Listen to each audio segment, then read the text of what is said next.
All right, true story. It was this 11-year-old little girl that she lost her ability to walk.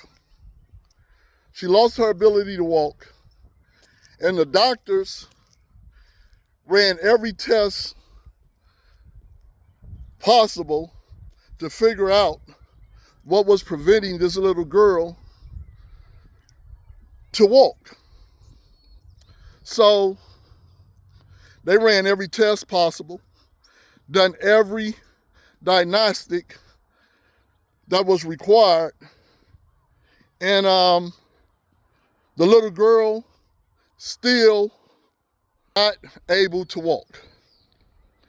But this little girl had such an amazing spirit.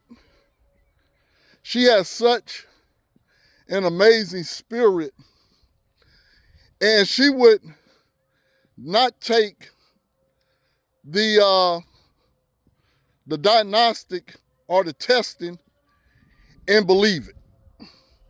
She was determined that she would walk again, that she would walk on her own again.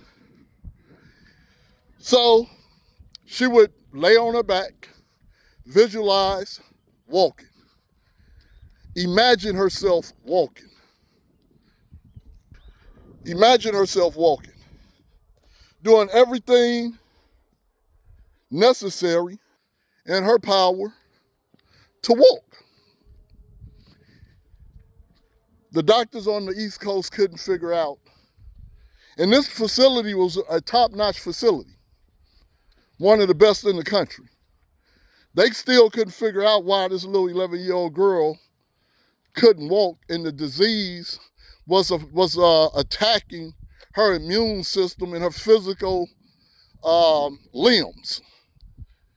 So they decided, we're gonna transfer her to the Bay Area, one of the top hospitals in the Bay Area, in 1989.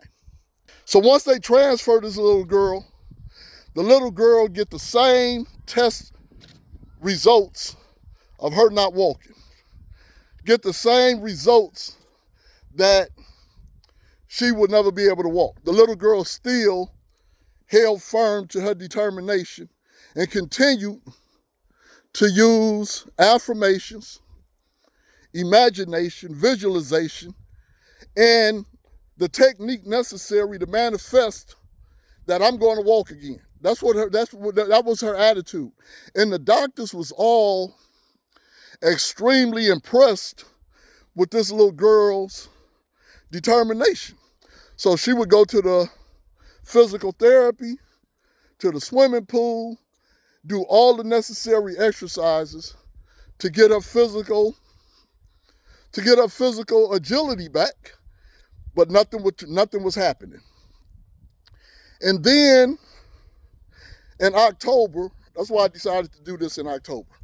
Then in October of 1989, the little girl was laid up in the hospital on her back, using her visualization techniques, her affirmations, and her imagination that she would walk.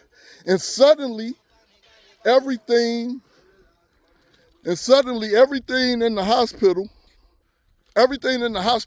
on her floor started moving. Her bed started moving, her arms, her legs, everything started moving.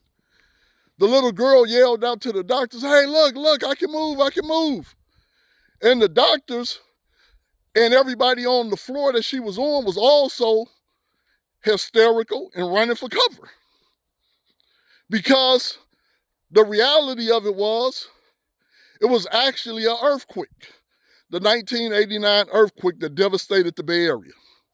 But the little girl thought that her visualization, her manifesting, and the necessary practices that she was doing made that possible. She thought that she made the bed move. She thought that she made all this commotion happen. So that after it was all said and done, the doctors would not tell her that it was an earthquake. So the little girl, imagination and affirmations and visualizations became stronger because she felt like she had made something extraordinary happen within her body. Long story short, 2 years after that earthquake, the little girl stood up, walked on her own, without a wheelchair, without any assistance, and I just thought I'd mention that. That's a true story. So whatever you're going through, visualize, imagine, and speak it into existence. The circumstance is going to get better for you, for your loved ones, and keep it pushing. One love, peace, power to the people.